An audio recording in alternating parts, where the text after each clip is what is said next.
บางป่าหน่อไม้แม่ค่อยยังงามคือเก่าอยู่เด้อันนี้แหละเอาไปเฮ็ดข้าวหลามเขาวเลิมค่ะเนี่ยมื้อเช้าก็มาตัดอันนี้เฮ็ดข้าวหลามหน่อไม้ปีนี้นะนี่นะเห็นบ่บักใหญ่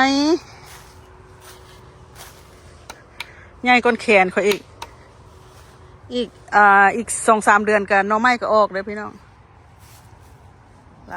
ายป้าหน่อไม้แม่ค่อยนี่ไปหาเพิ่นสิพาไปเก็บผักกาดนี่บ่ได้วาน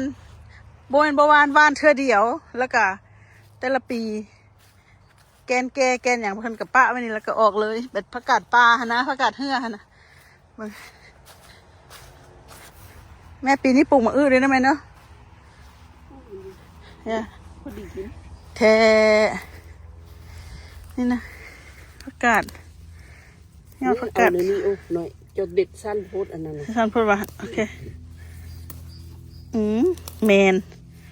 นางก็อีแม่2-3 มื้อน่ะคันมันอันน่ะฝนตกแล้วก็แดดนี่แห้งงามนี่นะอันนี้สโนว์มันห้าก็อันยอดผักกาดแม่ค่อยคันสิว่าผักกาดปลากับแม่นแหละเพราะว่าเพิ่นหวานเธอเดียวแล้วก็ปะเลยเนาะแม่เนาะแต่ละปีก็สิแหละคันเพิ่นแก่แล้วเพิ่นก็ออกแกนออกอย่างแถวนี้นี่แบบนี้คือปลาคันสิเว้าก็คือผักกาดโหมกผักกาดมนบ้านเฮาแหละนะอันนี้จะเป็นควยอ้นตัวตูนบ้านเฮาแหละคันสิเว้าก็ได้แต่ว่าอยู่เมืองอันนี้เขาเจ้าก็บ่กินได้พี่น้องเอ้ยเบิ่งนะเป็นขวยเอาฟูเอาเฟะไปนี่ปีกายไอ้บุญแล้วใส่นั่นก็เห็นแล้วมันหัวควันซื่อยอดพักหวานได้ยอดพักอันนี้น่ะหวานเอาไปคั่วนั้นคั่วลวกแล้วเอามาปะแล้วเราคั่วน้ำมันน้อยลวกบ่ลวกก็ได้ขัวเลยก็ได้ตีแม่มาเลยบ่เซฟมันได้วะต้องลวกก่อนวะแม่ลวกแล้วมานะยอดปากกำงามเพิ่นก็บ่ได้ฝังฟ้าข่อยก็สะอ่อนเถอะมันมีหลายแล้วเด้พอเรามามีเอาไว้กินเด้อันนั้นถ้าเขาบ่เด็ดมันก็บ่ปรุงก็แมนธร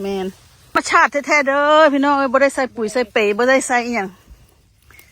ธรรมชาติภูเขาควายล้วนๆแล้วนี่นะอันนี้ผักกาดคิวเขานะผักกาดหินผักกาดคิวพี่น้องไทยก็เอิ้นผักกาดหินหั่นแหละเนาะแต่ว่าข่อยก็เอิ้นผักกาดคิวมากินอันนี้เฮี้ยนหมดเนี่ยกวางวะกวางโอ้พี่น้องเอ้ยต้นหมากอันแบล็คเบอร์รี่นะเห็นบอกกวางมากินมันแซ่บซะบอกเขาคือมากินแม่โอ้โหแล้วมากินเฮี้ยนมดสิบ่ปักซบปักปากของเจ้าบ่เนาะถ้าปักเหมือนที่บุกินแล้วเนาะ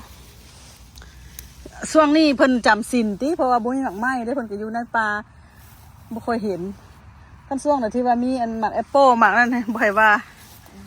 ความหลายกวางได้หลายเติบพี่น้อง